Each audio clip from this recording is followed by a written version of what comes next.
I call George Adam to be followed by Neil Bibby. Thank you, Presiding Officer. I think it's important we ask ourselves, what do we actually want from this bill? I want to talk about the issues that we all should agree on, and firstly I would say we should agree on the principles of the bill. Some of the members have already mentioned that there are certain parts that they agree on, and I think we should look towards working to make the bill everything it possibly can be. There is more here that we actually agree on than we don't, so let's not let personal politics get in the way of the progress. Access to higher and further education for me is one of the main issues for myself, ensuring regardless of your background, both financial and social, there will be an opportunity for young people in Scotland to be all they can be. That's the exciting part of the bill for me. My own grandparents, to illustrate this, I'll tell a short story about my own grandparents. Worked in a cotton mill in Fergusley Park in Paisley all their life.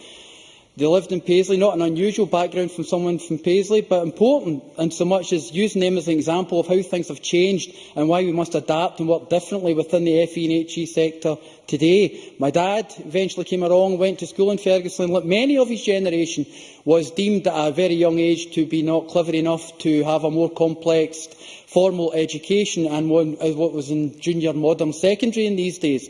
When he was 15, he left and was told to get a trade, which was my grand's way of saying get yourself a trade. And he was lucky at that time that there was opportunities within the town, both educationally, and there was opportunities within companies for apprenticeships. And he managed to get an apprenticeship with a local engineering firm and trained as an amateur winder. He served his time and was extremely happy within his work. He met my mum, and eventually both my grandfather and my mother decided that he would probably be better if he worked for himself. My grandfather had actually managed to stash quite a bit of money away at the time, being a clever man, shrewd man from Paisley when it came to money. But that was the fork in the road that changed my family's future and changed their life. And it was because of my father's vocational training that made the difference there, because that opportunity was available to him then in the 1960s. And the reason for the story for that is to say that the cotton mills are no longer in Paisley, and the place where my dad served his apprenticeship is now a private housing estate. That's why I support the Scottish Government's commitment to further and higher education, and I feel it's so important. That's why this bill is so important. This bill supports the premise of education and vocational opportunities for all our young people in today's competitive and challenging times. The world we live in today is quite literally a lifetime away from the world and time that I have spoken of earlier, and that is why I support the bill for my children's future and the current generation of young people trying to make their way in the world. That's why, for me, widening access in higher education is the most important part of this bill, and something that we have to strive to achieve to. And it's one of the issues that allegedly we're all meant to agree with, and have been said within the committee that we agree with. The current status quo is clearly just not delivering on this, and research published by the NUS in Scotland last year predicted it would take 40 years to achieve a fair balance of rich and poor students at Scottish universities at the current rate of progress. Robin Parker, President of the NUS, told the Education Committee on Tuesday 19th of February that legislation must happen. There are examples of good practice in widening access. They just need to be stepped up and done on a wider scale. Every university needs to do a lot more.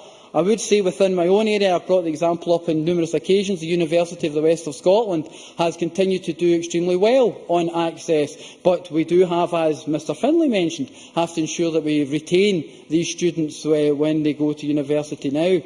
But up to now, progress in ensuring that more students from poorer backgrounds attend university has been slow. Participation from the most disadvantaged areas has increased just 1% in the last 9 years. 1% in the last 9 years, and some would lead us to believe that we do not need legislation to make a difference in this. Liz Smith. I thank the member for taking the intervention.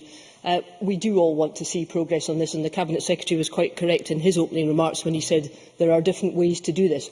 Would the member accept the point that was made by the university principals, who were saying that the criteria for widening access needs to be as broad as possible, and actually there is a lot more progress that has been made that is perhaps actually not represented in some of the statistics that we have to hand? George Adam, you're approaching your final minute. No, I would say that the 1% in the last 9 years is just unacceptable, and that's the need for legislation that we have to make things improve better.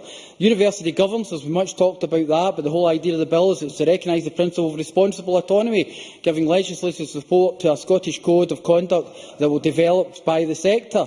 as the Scottish Government continues to invest record amounts in the higher education sector, it's only right that we have the highest standards of accountability in return. The bill supports the Scottish Government's ambitious FE reforms, which delivers learners in the economy from 2014-15 onwards, creating efficiencies of £50 million. And I think we have to talk about the £61 million over the next 2 years that have been ensured to be included within this sector, something that Scottish colleges are on record as saying that this will go a long way to helping them to actually deliver regionalisation. I just want to say that there's so much in this bill that is too important for us to actually say that there is a bad bill, which has already been said by Mr Finlay. Please. I think we have to actually look at this, work together, and ensure that not only do we make sure this bill goes forward and we do widen the access, but we ensure that all the young people in Scotland can be all they can be and get the opportunities that we all strive for them. Thank you very much. Now call